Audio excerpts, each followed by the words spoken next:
program here.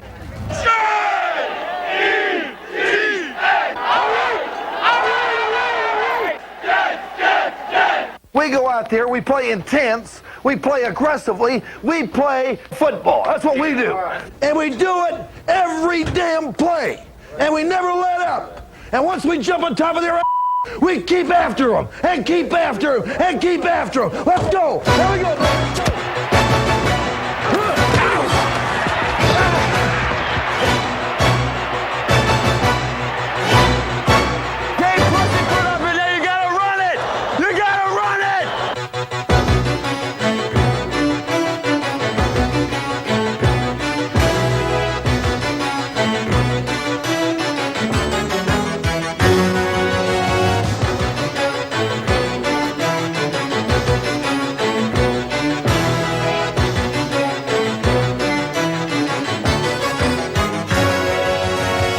Off to Allen, nothing there to the left, he reverses, comes back up the middle, breaks it at the 50, he's at the 40, he's off for the races, 30, 20, they're all chasing, none will catch, touchdown Raiders, holy Toledo! Now here's O'Brien, back to pass, looking long, he heaves it down the middle, and it's going to be intercepted, and then grabbed away by Sony, runs into the end zone for the touchdown! Now, we just got to take one play at a time. Force them to beat us. Let's go. Come on.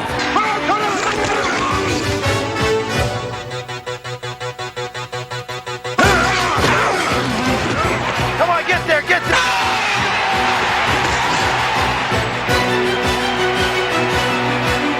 Fair catch the punt. Let's go. Get to the passer.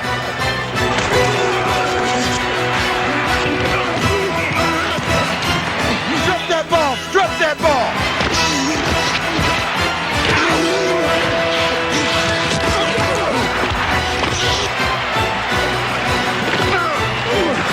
Hey, baby, let's go out there like a bunch of crazy dogs. Have some fun.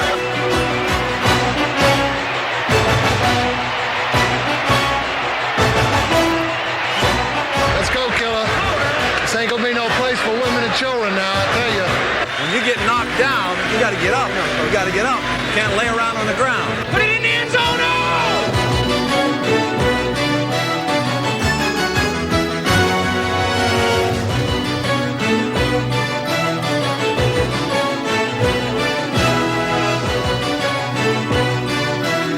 He's going deep, Chip.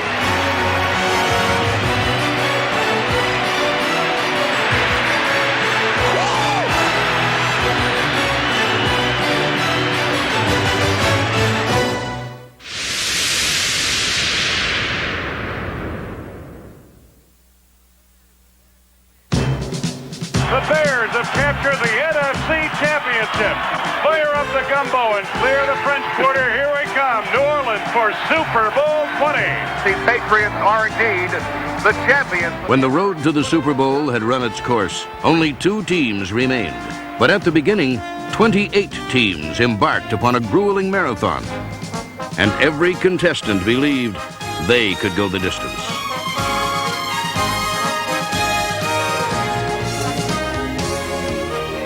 We can go all the way to New Orleans if you want to. Just stay together. We're going to hang together. Right. We're going to run like hell. Yeah. And we're not going to stop until we get to New Orleans. There were no shortcuts to New Orleans. The route was marked by more twists and turns than a backcountry road. Yet it also conveyed more heavy traffic than a bustling big city avenue.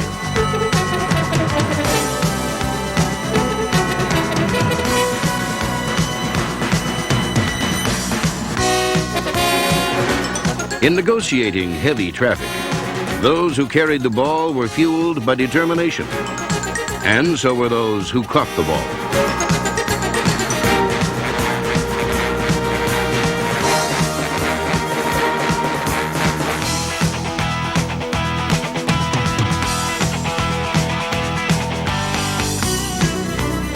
This journey required soft hands and hard heads.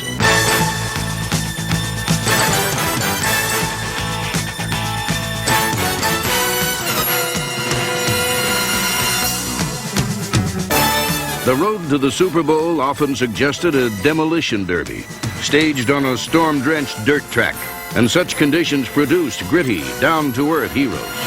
But the season was also highlighted by a sparkling array of athletes who glistened like jewels in a crown. These shining stars included San Francisco's Roger Craig, number 33. This slashing runner sliced himself a piece of NFL history by becoming the first man to gain over 1,000 yards in both rushing and receiving. The Raiders' Marcus Allen, number 32, earned Most Valuable Player honors by displaying a rough-and-tumble style that made him the game's leading rusher. The Jets' Ken O'Brien worked hard to top the league in passing. Philadelphia's Ron Jaworski and Mike Quick worked overtime to create the longest pass play in pro football annals. Jaworski retreats. He's looking. He fires the football. Complete to Quick. He's going to go. 45-40, 45-40, midfield, 45-40, 45-40. Mike Quick, touchdown. The Eagles win.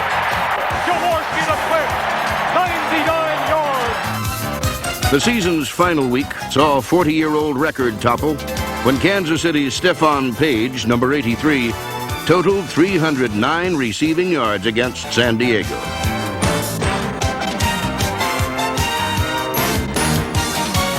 This standard had stood for so long that Page didn't realize it was within his grasp. You know you're only 6 yards away from 300. I'm gonna get it. The all-time record. What's the record? Yeah, the all-time NFL record. Hey, no. Yeah. I'm going for it. You got it. I'll get it. We got a whole quarter to go. Back to pass. Kenny throws There it is. outside. Caught by Page. He's got the record. Stephon Page with a gain of 11 has just set an all-time NFL single-game receiving record. Of all the greatest receivers in history, nobody ever caught over 300 yards except Jim. Well, I'm not one of the greatest. I'm just a free agent. No. The New York Giants made a big splash, but were an erratic team capable of rocking an opponent one week, then rolling over the next. Still, their coach absorbed the essence of the game in 1985. Don't worry about doing everything perfect now. Just get out there and run like hell and catch it, all right? You know what I mean? Like a street game. Remember them? All right. That's what this is. Pro football often did suggest a street game, and the New York Jets ran plays that seemed to have been designed on the sidewalk instead of the chalkboard. Yet these Jets proved to be streetwise enough to make the playoffs. But while they matured, the defending world champions regressed. The 49ers' once crisp offense went stale, but other teams gave half-baked execution a fresh approach. Craig fumbles the snap. There's a scramble for it. Nearly fielded by the Rams. Craig gets it back in the 20. Throws it in the end zone. I don't believe it. But improvisation was an art that not all were able to master. The road to the Super Bowl often branched off into back alleys and side streets, where an innocent game of hot potato lightened the serious business of pro football. The playground spirit served to soften the harsh realities of a hard road, where one could build up a full head of steam, only to run out of gas before reaching the desired destination. It was a road that could become as confining as a crawl space and more tenuous than a tightrope. The road to the Super Bowl was built to accommodate a wide variety of travelers. And while it was only narrow enough at the end for 2 teams, 28 teams made it the most unique and exciting road in America.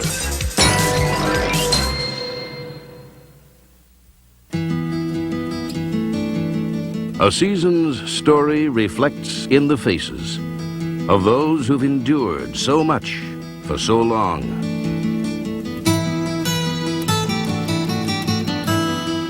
Warm-hearted smiles that speak of success. Empty-eyed despair where things went all wrong. On the road to Super Bowl 20, several of the season's biggest individual stories involved men whose faces were not perched atop traditional football bodies. Men such as 5'6" San Diego running back Lionel Little Train James, the tiniest man in pro football. During the college draft, everybody looks at you and they put you in the computer, and the computer spits out the perfect athlete that comes out and it's going to be a dominant figure in the NFL. It's not that way. To look inside of a person, you can't measure a person's heart with the computer. You have to give that person a chance to show what he can actually do.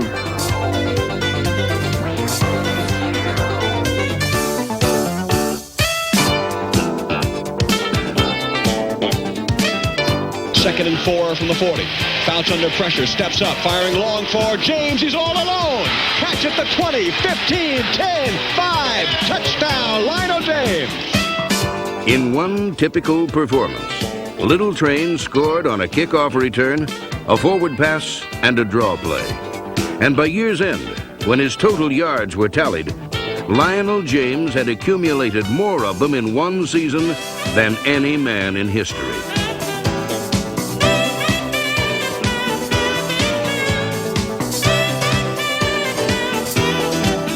They will sweep to the right side with Lionel James. 15, 10, 5, touchdown. The ball game is over. Little Lionel James exploded into the record books, living proof that the only measurement that really matters is the size of the heart in the man.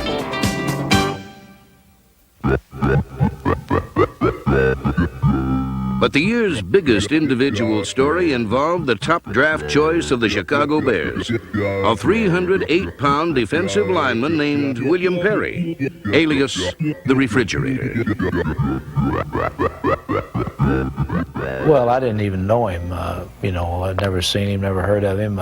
He came up to the office when we picked him. He was, had about a size 60-something coat or something like that. He was a big guy. The thing that made me mad about him, he came to camp and he couldn't practice but one time, and he went in a heap, and it made a lot of people mad. But Bear head coach Mike Ditka had an idea. For the go-ahead score, in motion Moorhead to the right side. Hand off to Perry, crosses the right side of the line, touchdown! I think a lot of underdogs in society relate to William. He's a guy that's worked hard, he got his weight down, he did everything we asked, and right now he's an ideal citizen, really. In Chicago, perhaps. But elsewhere, folks were not fond of the Refrigerator.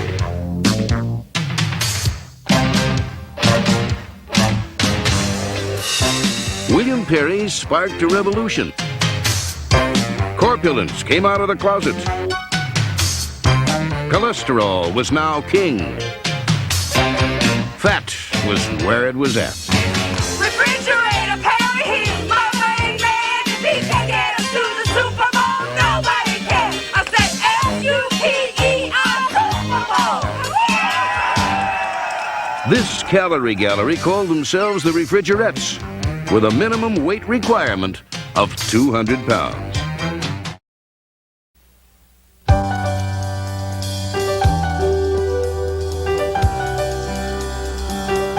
By late autumn, individual achievements pale and fade from memory, forgotten in the Christmas rush for the playoffs.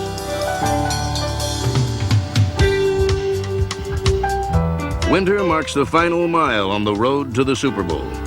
For a select few, it is the start of the championship chase.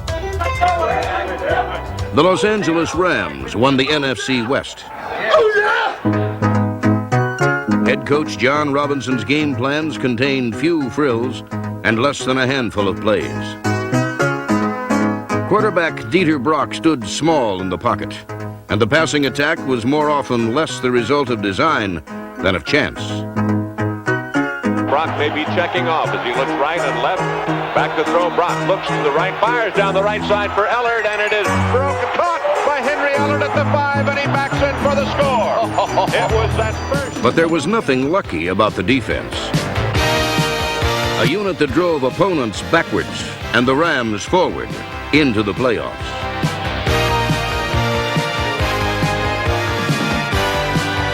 Here, the defense shut out the Cowboys, and the massive offensive line shoved America's team into Mexico. With the doomsday defense littered like wrecks along a Los Angeles freeway, Eric Dickerson scored 2 touchdowns and rushed for a playoff record 248 yards. This season, Dickerson was not the best runner in the league, or even in Los Angeles. So after putt-putting along for much of 1985, he shifted into overdrive. Turns and gives to the tailback Dickerson, pops it up the middle of the 40, 40 to the 30, to the 20, to the 15, to the 10, to the 5, touchdown! Although the Rams advanced to the NFC Championship, they were a flawed team, much like the Miami Dolphins. These slick, high-tech players in pastels moved more to the funky rhythm of Don Johnson and Miami Vice than to the disciplined beat characteristic of most Dolphin teams. Their ultra-fashionable look could not disguise a glaring weakness. Defense! Defense! Defense! Dolphin fans pleaded, but their cry was rarely heeded. Defense! Defense!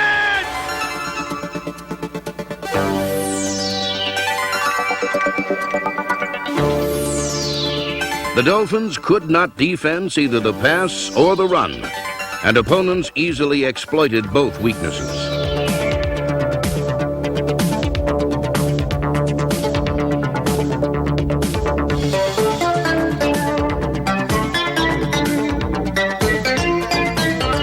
Without a defense or a running attack, this team had more holes in it than Madonna's t-shirt.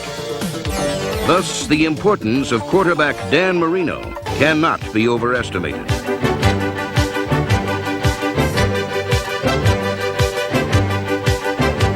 When defenses took away the long pass this season, Marino readjusted his sights. Instead of bombing, he pecked and probed, and still passed for 4,000 yards and 30 touchdowns. His perception of whether a man is open or not may be a lot different than anybody else's. He's going to throw the ball into some spots that I might not ask a quarterback to do for me. He knows his players and he knows how to get the ball to them, and he always done it better than anybody else in the history of football. When victory hinged on boldness, his confidence was never more in evidence. The whole season perhaps in balance here. Here is Marino back to throw. He's going deep. Got a man down there. He's got a touchdown! Bart Cooper! Marino was the only quarterback to defeat the Chicago Bears. Marino takes the snap. He's looking left all the way. Fires the left side. Leaping grab more at the 30. Makes the turn to the 25. Cuts back to the 20, to the 15, 10, 5. Touchdown! He led the Dolphins to 7 straight victories, and what lay ahead seemed quite evident. Super Bowl! Super Bowl! Super Bowl! But in the playoffs, the Cleveland Browns exposed all the old blemishes. 1, 2, 3, 4. The Browns' bark had bite as they raced to a 21-3 lead in the third quarter. But on this day, Marino and the Dolphins were mythic figures. Men who pulled swords from stones, cut Gordian knots, and returned with the golden fleece.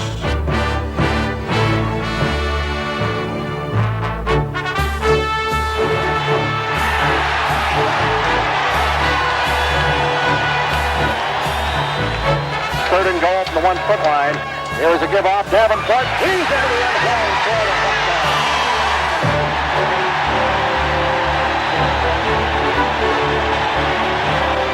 We'll just enjoy today and the accomplishments of this team, the comeback. I'm very, very proud of this team, and get to work next week on the team that we play for the AFC Championship.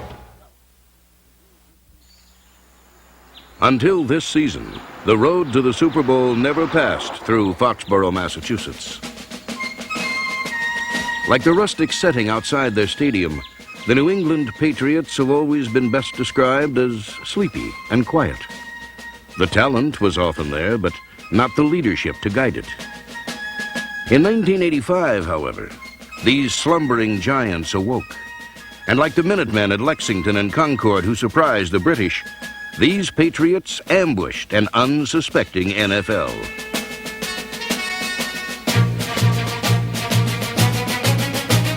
The Patriots vented the anger of 25 frustrating years by unleashing an attacking defense and displaying a downright revolutionary offense.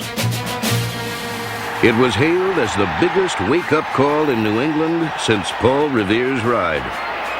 Ironically, this call to glory began with soft words by a Texan named Raymond Berry. Hired as head coach in 1984, just 2 days before a mid-season game, Berry made his methodical method of communication his first order of priority. I did say at that point that I really had no intention of trying to learn one offensive player, one defensive player. Hardly been very difficult to do it in 2 days anyway. But I said, one thing I am going to know, I'm going to know all your names by Sunday. And I did. Patriot players soon discovered that Raymond Berry, the coach, was much like Raymond Berry, the player. As a Baltimore Colt wide receiver, Berry's attention to every detail was reflected in legendary practice sessions. Through constant repetition, this former 20th round draft pick worked his way into pro football's Hall of Fame. He applied his meticulous methods to coaching. The result has been astonishing.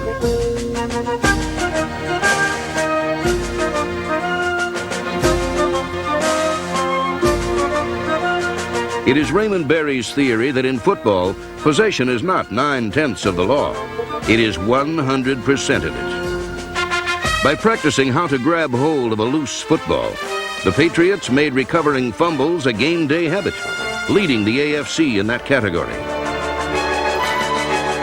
One man's influence had them not only playing like a winner, but thinking like one. Berry brings this team confidence, experience. He's been there. He knows what it's all about, and he's really pushing us to get to a point where we say, hey, we want to. He wants us to experience the good things that come of winning teams, and we play hard for him. And right from day one, Raymond said, if there's anyone around this place that believes in the me generation, you can go someplace else. I'll arrange for you. Here, it's the we generation. This vision of team unity best served Berry when an injury sidelined Steve Grogan, who had quarterbacked New England to 6 straight victories. Grogan continued to contribute, lending 11 years of wisdom to Tony Eason, the young quarterback who engineered the Patriots' drive to a wild card berth.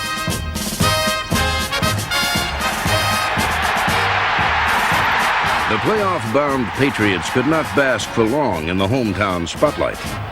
What lay between them and the Super Bowl was a task no team had ever accomplished. 3 straight playoff victories on what promised to be a rough and hostile road.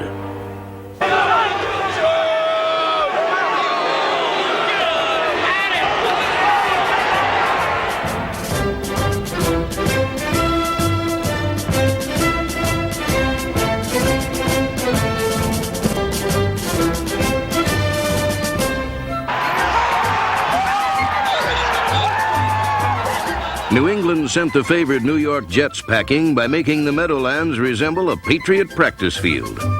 With so many ball-hawking drills under their belt, they made child's play of a loose-fingered Jet team.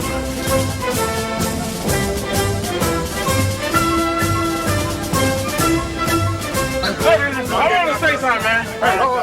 I've been in 3 playoffs.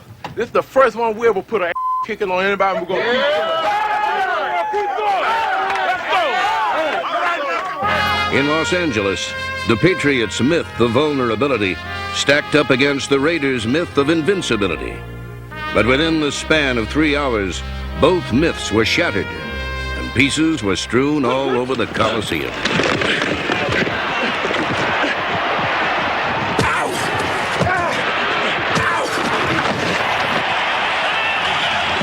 Picks it up at the 10 and starts out to the left. That messes his timing up.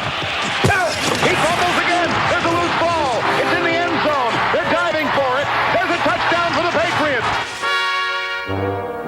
On the drop, it's Eason rolling out to the right side, avoiding the pressure. On the run, he throws, and it's complete for a touchdown. Lindorff Wilson in the end zone. 6 points, Patriots. In Los Angeles, the Patriots left the haunting memories of their past behind, setting a date with Miami for the AFC Championship. There's nothing I want more than for them to experience what it's like to become a world champion team. And I had that privilege 2 years in Baltimore when I played there, and there's nothing quite like it. You know, Coach Berry said, you know, he asks us every week, are we satisfied? And the only time we'll be satisfied is, you know, if we're smiling at the end of the game in New Orleans. We got this far. This ain't stopping us now. We're going to win the next one. Hey, the next one. The New England Patriots. In 1985, they emerged from the small town of Foxborough to travel a path to victory that saw them log more miles than any other team on the road to the Super Bowl.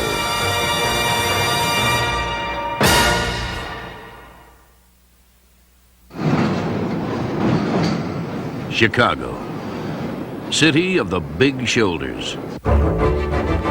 Hog butcher to the world, where even the feast of St. Valentine is associated with bloodshed. Chicago football, like its civic history, is not for the faint-hearted. In 1985, the Chicago Bears had the most ferocious defense in the NFL.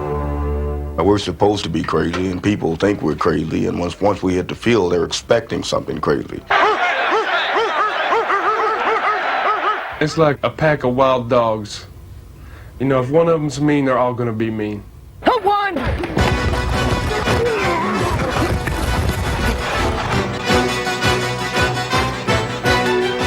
The Bears play a sophisticated and complex defense.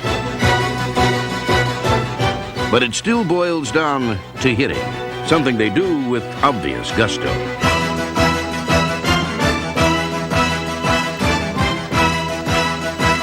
It's something every defensive guy wants, is that big hit every week. And that's what you're out there, to have fun and lay some wood on some people. For the first time since the days of George Halas, the Bears are what Halas made them 50 years ago. The monsters of the Midway. Chicago's defense permitted the fewest points in the NFL, and 7 different defensive players scored touchdowns. This defense helped lighten the burden on the man who for years and years has shouldered the weight of winning for the Bears. Walter Payton, number 34.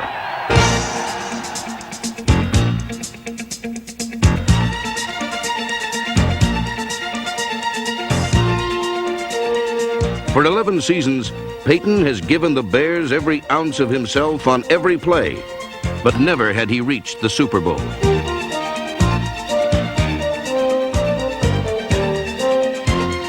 This year, at the age of 31, he again led the Bears in rushing, and he did everything possible to help his team win. While Walter Payton remained the pride of the Bears, Jim McMahon became the darling. McMahon, number 9, is no prima donna quarterback with hairdryer in tow, but a spirited, head-bashing rebel who likes to let the good times roll. Well, my favorite movie of all time is One Flew Over the Cuckoo's Nest with Jack Nicholson. I mean, I think that character, his character in the movie, is a lot like me. I mean, people think I'm nuts, and I'm not. I'm pretty normal, I think. McMahon is a resourceful scrambler and thrower who can roll out of a pocket or into a saloon with equal ease.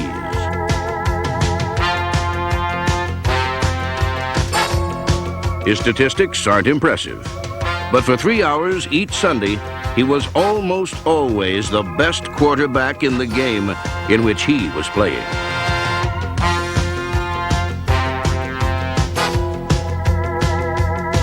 All you really need to know about McMahon occurred on a Thursday night in Minneapolis. Despite injuries that kept him out of practice all week, he kept begging Coach Mike Ditka to let him play. Finally, Ditka did. And what followed was a scene from a vintage Hollywood movie. And Jim McMahon is on to quarterback the Chicago Bears. Spent 2 nights at Lake Forest Hospital for a sore neck, and he's on to try to revive the Bears offense. First down at 10 yards to go, 30-yard line, Bears territory. Peyton the lone setback. Suey in motion to the left side. Vikings coming on a blitz. McMahon back to throw. Throws it deep down the middle. Willie Gold is out there. Makes the over-the-shoulder catch to the 30, to the 25, 20, 15, 10, 5. Touchdown! All right. The first play from scrimmage for Jim McMahon with an all-out blitz coming at him. He got it away, and Willie Gold had the single coverage beaten down the middle. Of course, McMahon took a nice shot after the play, but so what? McMahon's first, second, and 8th plays were touchdown passes as he rallied the Bears to a 33-24 victory. While McMahon became the NFL's new wave hero, his coach remained a champion of old-fashioned values. I don't think you ask any quarter, you give any quarter. You play from the bottom up, the top down, whatever way you want to say it. Maybe that's old-fashioned, but I think there's a place for it. Jimmy, keep, how can you do that? How can you keep doing that? How can you do that? He breaks everybody down so that, first of all, you understand you're doing what he wants, and you have to be disciplined. It's almost like going to boot camp. Damn it, Steve, line him up and run it. To me, that's just the psychology of life, of how to get the best out of somebody, how to knock them down when they get too big for their britches, and how to raise them up when they're down. Talking does not win football games. They did all the talking last week about what they were, what they could do. Don't say anything. Mike Ditka coaches from the heart as well as the chalkboard. It's going to be a lot tougher in this one. Let's get ready to play. He once broke his hand smashing it in anger after a game. He now wears a shirt and a tie to remind him to keep his composure. But clothes could never hide his distaste for losing at anything. I remember we were playing gin rum, and it was one of those days where the cards are really coming, and I'm getting good hands right and left because that's the only way I can win at the game. But I ended up and I'm winning, and it just keeps going, and Mike got so mad, and there's a guy I didn't know, and all of a sudden he takes the deck of cards and he just rips the cards half in two and threw the cards, took the chair, threw the chair, and the chair, leg stuck in the wall. And I was sitting there, who is this guy, In 1963, Ditka was a tight end for the Bears, and his fighting spirit drove Chicago to the world title.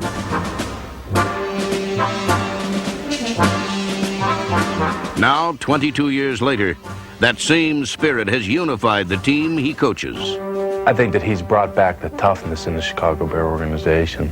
Ask no quarter, give no quarter, and keep that chip on your shoulder and don't take it off until after the Super Bowl, and that's what we're trying to do.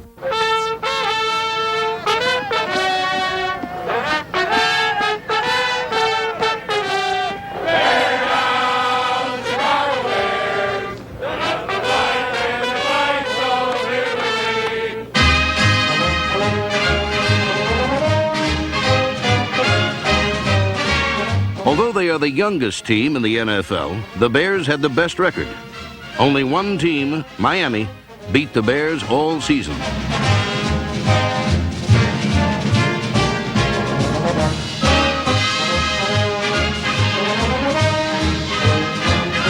To a city of battered dreams and near misses, the Bears restored a sense of pride. And to a theater of violence, they added a fat dose of comic relief.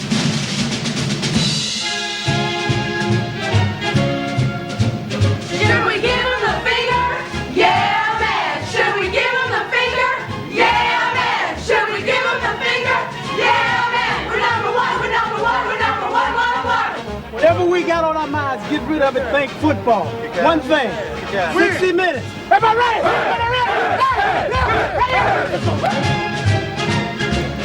McMahon back to throw, pitches the right side. McMahon got a 5 down. 20-0. Chicago Bears. Super Bears, Super Bowl. Super Bears, Super Bowl.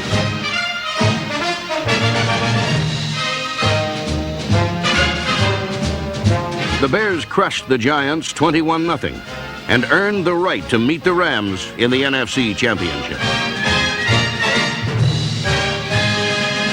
this is not the end of the road. I mean, there's work to be done. There's miles to go. That's the way the poem goes. We've got a little way to go yet. And I tell you, it's going to get better. Well, like I said, the best is yet to come. It really is. Today, on the frozen shores of Lake Michigan and on Florida's Gold Coast, 2 championships will be decided. Sodden Orange Bowl. It's been raining here all week long. Patriots have not won here in 18 straight games. This one is for the right to play in Super Bowl 20. Soldier Field in Chicago, the NFC Championship, and a trip to New Orleans for Super Bowl 20. It's going to be very tough to throw the ball and very tough to kick the ball because of that swirling wind. Why don't they put a dome over this place? 67 WMAQ, we're ready. To do the Bear defensive bark. You ready, Doug? Everybody bark together. You ready? Okay, let's go.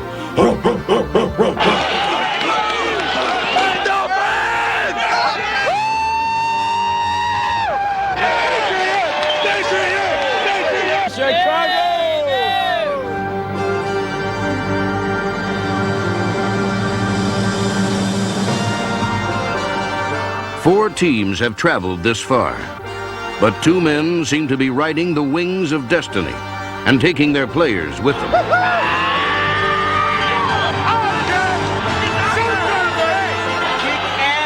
Let everything hang out. Am I right? Am I right? Let's go.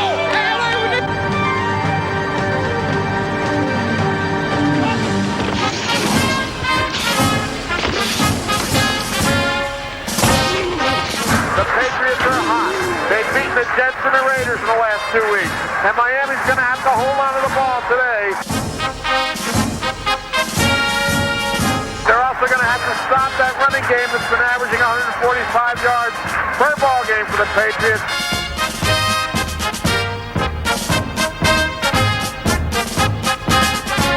He pumps one, throws, touchdown. Patriots, Tony Collins catches in the end zone.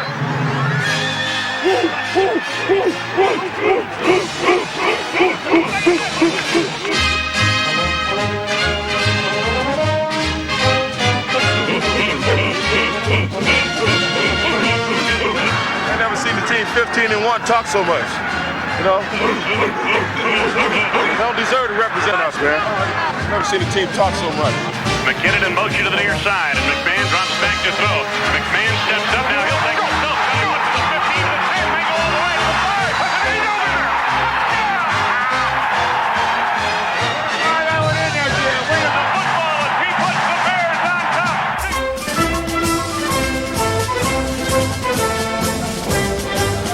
Ethan on the fake fires into the end zone, and that one is a touchdown.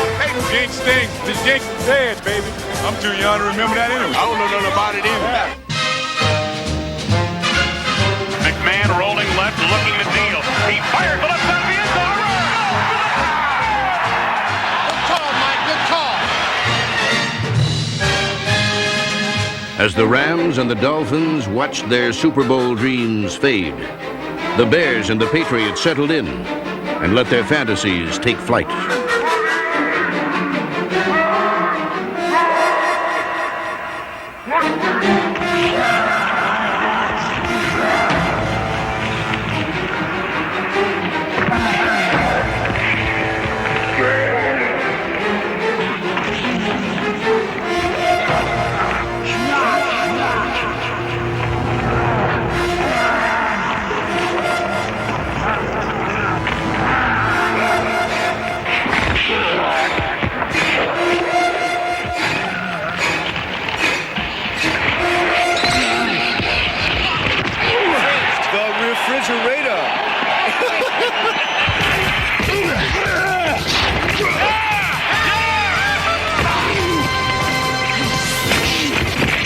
What do you call that? Hey, that's a cheap shot, right?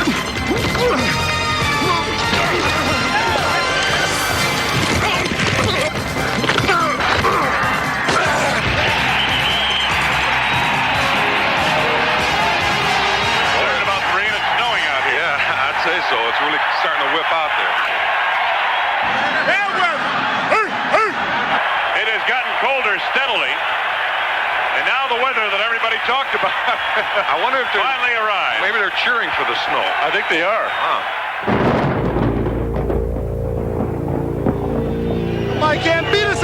quarter. Fourth quarter, can't no one beat us. It means that they have destroyed the Orange Bowl, Jinx.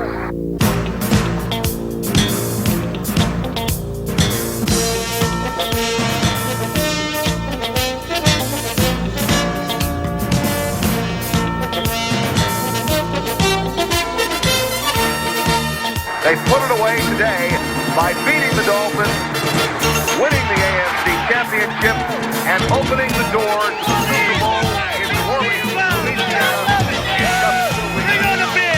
It is snowing steadily now here at Soldier Field. The weather that everybody from Chicago was hoping for has arrived. Not to get theatrical, but I mean, how better can you write a script here for crying out loud? Third down, 11 yards to go for Dieter Brock and company. Brock back to pass, the right shot.